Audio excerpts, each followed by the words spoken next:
తెలంగాణలో కీలకమైన బడ్జెట్ సమావేశాలకు ప్రభుత్వం షెడ్యూల్ ఖరారు చేసింది. రాష్ట్ర శాసనసభ సమావేశాలు ఈ నెల 16వ తేదీ ఉదయం 11:45 ప్రారంభం కానున్నట్లు శాసనసభ కార్యదర్శి ప్రకటించారు.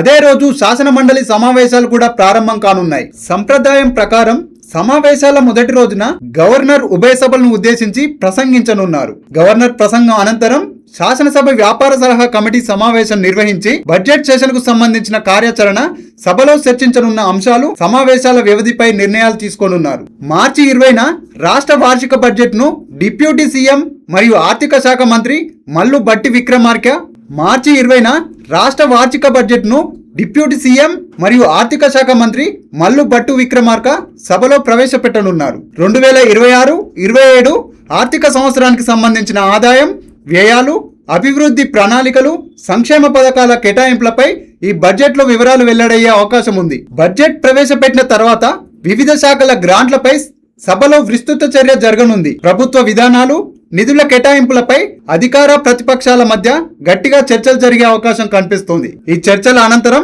గ్రాంట్ల ఆమోదం పూర్తయిన తర్వాత సమావేశాలను నిరవధికంగా వాయిదా వేయనున్నారు. రాష్ట్ర ఆర్థిక ప్రణాళికలు, అభివృద్ధి దిశను నిర్ణయించే ఈ బడ్జెట్ సమావేశాలపై రాజకీయ వర్గాల్లో ఆసక్తి నెలకొంది.